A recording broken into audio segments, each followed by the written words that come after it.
गाजियाबाद विकास प्राधिकरण ने कई संपत्तियों की नीलामी कर अपनी झोली भरी है। जीडीए ने अपनी विभिन्न योजनाओं में रिक्त संपत्तियों की नीलामी प्रक्रिया पूरी की।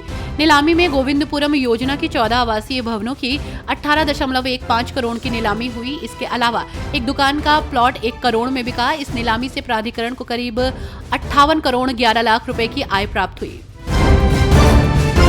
आगामी चुनाव को लेकर सीएम योगी लगातार प्रचार में जुटे हुए हैं। इस बीच सीएम योगी ने महाराष्ट्र के वाशिम में चुनावी रैली को संबोधित करते हुए एक मौलवी की कहानी सुनाई। उन्होंने कहा कि मैं चुनाव के दौरान कश्मीर गया था, वहां एक मौलवी मिले। उन्होंने कहा, राम राम, मुझे कुछ समझ नहीं आया। उत्तर प्रदेश में पुलिस महानिदेशक के चयन को लेकर योगी कैबिनेट ने फैसले पर सियासत गरमाई हुई है। इस बीच अब उत्तर प्रदेश में डीजीपी बनाने के कैबिनेट के फैसले पर पूर्व डीजीपी और हाईकोर्ट के वरिष्ठ अधिवक्ता सुलखान सिंह का बयान चर्चा का विषय बना हुआ है।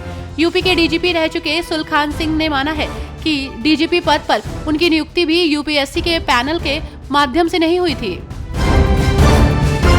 केंद्रीय राज्य मंत्री और राष्ट्रीय लोकदल के मुखिया जयंत चौधरी इस समय समाजवादी पार्टी अध्यक्ष अखिलेश यादव पर बेहद हमलावर नजर आ रहे हैं। ये पहला मौका है कि जब जयंत चौधरी ने अपनी हर जनसभा में अखिलेश यादव को घेरने और उन पर तंज कसने का कोई मौका नहीं छोड़ा।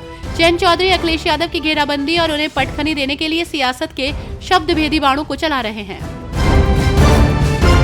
उपचुनाव को लेकर सियासी पारा हाई चल रहा है। वहीं इसी बीच कानपुर की सीसामऊ सीट पर उपचुनाव में बीजेपी प्रत्याशी के पक्ष में प्रचार करने के लिए योगी सरकार के मंत्री और निषाद पार्टी के राष्ट्रीय अध्यक्ष संजय निषाद ने कानपुर में निषाद समुदाय के लोगों के बीच बैठक की। इसके साथ ही उन्हें उनके अधिकार और समाज की योजनाओं की याद दिलाई। मंत्री संजय निषाद ने विपक्ष पर कटाक्ष करते हुए कहा कि जालीदार टोपी वालों के भरोसे विपक्ष रहता है, लेकिन बीजेपी यूपी की सभी सीटें जीत रही है। यमुना की सफाई को लेकर सियासी पारा हाई चल रहा है। वहीं इसी बीच अब उत्तर प्रदेश की हिंडन नदी की सफाई को लेकर सियासत शुरू हो गई है।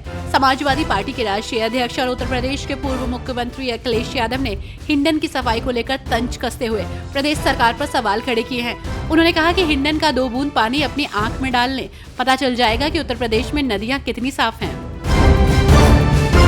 प्रयागराज रायबरेली हाईवे 4 लेन परियोजना की समीक्षा बैठक में NHAI चेयरमैन संतोष यादव ने असंतोष जताया। उन्होंने अधिकारियों को निर्देश दिया कि दिसंबर तक किसी भी हाल में इस परियोजना का काम पूरा हो जाना चाहिए। इस हाईवे के चौड़ीकरण का कार्य 1636 करोड़ रुपए में हो रहा है। इसके तहत 106 किलोमीटर सड़क चौड़ी की जा रही है। प्रदेश में फ्लैट मकान और भूखंड खरीदने वालों की संख्या भी बढ़ी है और जमीन की कीमतें भी। इसी का परिणाम है कि राजस्व वृद्धि के मामले में स्टाम्प विभाग राज्य कर और आबकारी से आगे निकल गया है। पिछले साल दिवाली सीजन की तुलना में इस साल जहां स्टाम्प विभाग ने करीब 850 करोड़ का ज्यादा राजस्व दिया, तो वहीं आबकारी में ये वृद्धि 400 करोड़ पर ही सिमट कर रह गई। पिछले वर्ष की तुलना में इस वर्ष स्टेट GST में भी 413 करोड़ की वृद्धि हुई है। छठ पूजा पर उमड़ने वाली भीड़ के मद्देनजर यातायात पुलिस ने शहर में रूट डायवर्जन किया है। मैदागिन गोदोलिया मार्ग नो व्हीकल जोन होगा।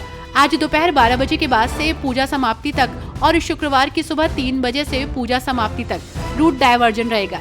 इस दौरान गंगा घाटों की ओर वाहन नहीं जाएंगे। RSS प्रमुख डॉक्टर मोहन भागवत ने कहा कि कुछ लोग निहित स्वार्थ के चलते उभरते भारत को दबाने की कोशिश कर रहे हैं। सत्य भारत है जो कभी दबता नहीं। ये हर संकट से उबर कर आगे बढ़ता रहेगा। सनातन और संतों के काम में आने वाली बाधाओं को संघ स्वयं सेवक डंडा लेकर दूर करेंगे।